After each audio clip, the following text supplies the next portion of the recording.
ఒకరోజు యేసు ఒక ఇంటిలో బోధిస్తూ ఉన్నారు. ఆ ఇల్లు నిండా జనమే ఉన్నారు.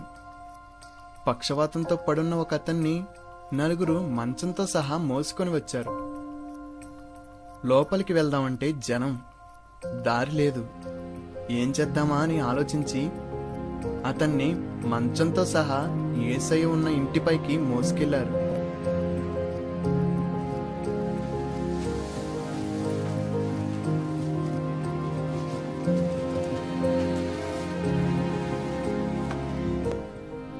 పై కప్పు విప్పి తాళ్లతో యేసు దగ్గరికి అతన్ని దించారు.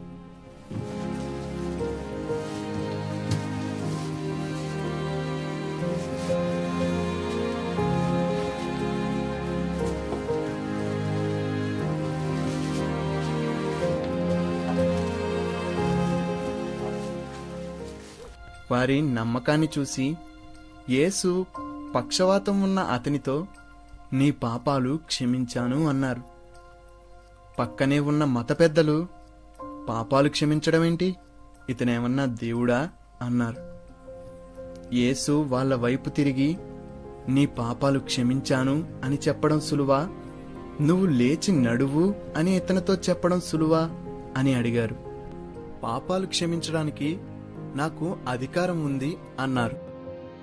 తరువాత పక్షవాతం ఉన్న అతనితో, నువ్వు లేచి నీ మంచం పరుపు మోసుకొని వెళ్ళు అని చెప్పారు. వెంటనే అతను లేచి తన సామాన్లు తానే మోసుకుని వెళ్ళిపోయాడు.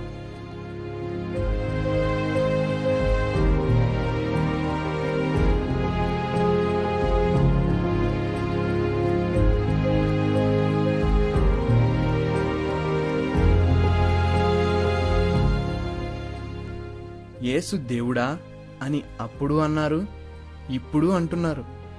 యేసు అప్పుడు అందరినీ బాగు చేశారు, ఇప్పుడు చేస్తున్నారు.